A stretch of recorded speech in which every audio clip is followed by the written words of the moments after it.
آج ہم سننے جا رہے ہیں مولانا جلال الدین رومی کی مثنوی معنوی کی تیسری ایپیسوڈ۔ ابھی تک آپ نے اگر چینل سبسکرائب نہیں کیا تو سبسکرائب کر لیں۔ اور ایک اور اہم اعلان، تصوف اور روحانیت کے حوالے سے اپنے خیالات کو پیش کرنے کے لیے میں نے روح نام سے ایک اور چینل بنایا ہے۔ جن بھی لوگوں کو دلچسپی ہو تو اس چینل کو وزٹ کریں۔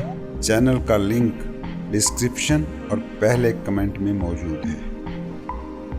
اس سے پہلے کہ ہم مثنوی کی طرف چلیں، حسب روایت مولانا رومی کے عہد اور ان کی شخصیت کے حوالے سے تعارفی سلسلے کو بھی تھوڑا سا آگے بڑھاتے ہیں۔ تو بات ہو رہی تھی کہ اس وقت اسلامی دنیا جس میں کہ رومی پیدا ہوئے ہزار رنگ سے الجھنوں میں گھری تھی۔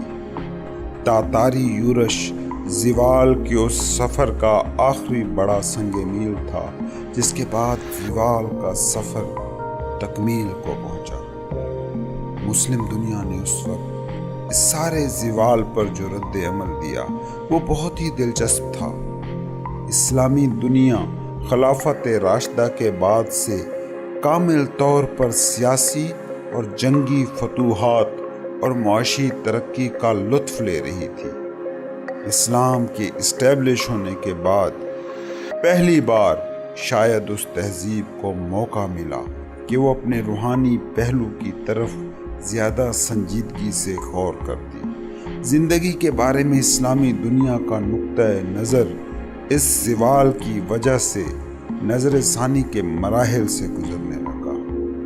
بڑی بڑی سلطنتیں یوں مٹی کا ڈھیر بنی نظر آئیں تو گہرے اور عمیق لوگوں نے سوچا کہ جب ایسی ٹھوس سلطنتیں یوں غیر پائیدار ثابت ہو رہی ہیں تو ایک عام انسانی زندگی کتنی کوئی بڑی ٹھوس حقیقت ہو سکتی ہے۔ تاتاریوں نے جس طرح مسلم حکومتوں کی حد تک کی، دنیاوی شان و شوکت کا پردہ تو چاک ہو گیا، مگر ایک چیز اب بھی تھی جو خالص انفرادی تھی، جس پر کسی حملہ آور کا بس چلتا ہے نہ معاشی سیاسی سماجی حالات کا زور، یعنی اپنا آپ، سیلف، جسے مذہبی اصطلاح میں روح کہتے تھے۔ شاہی دربار اجڑے، معاشرے امن و آشتی اور خوشحالی سے محروم ہوئے تو لوگوں نے دیکھا کہ وہ لوگ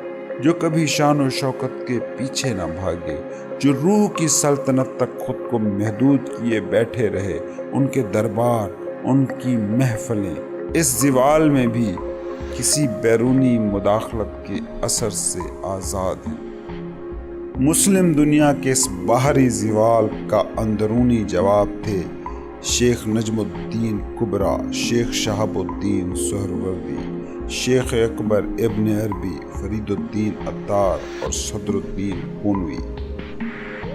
یہ 7ویں صدی ہجری تھا اور تصوف پہلی دفعہ اسلامی دنیا میں پوری قوت کے ساتھ جلوہ گر ہو رہا تھا، اور اسی عہد میں جلال الدین رومی پیدا ہوئے۔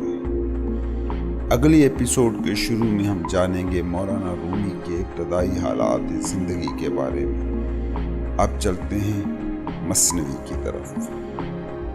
بانسری تو اس کی رفیق ہے جو یار سے جدا ہو گیا، اس کے ساز سے تو اسی کا دل ہی پارا پارا ہوتا ہے۔ بانسری زہر بھی ہے، بانسری تریاق بھی، اس جیسا دم ساز و مشتاق بھلا کس نے دیکھا۔ بانسری بات کرتی ہے پر خطر راہوں کی، مشکل منزلوں کی۔ بانسری تو مجنوں کے جنوں کے قصے سناتی ہے، اس ہوش کا محرم مگر بے ہوش کے سوا کوئی اور نہیں، جیسے زبان کا خریدار کان کے سوا کوئی اور نہیں ہو سکتا۔ غم نے میرے دن بوجھل سے کر دیے ہیں، دن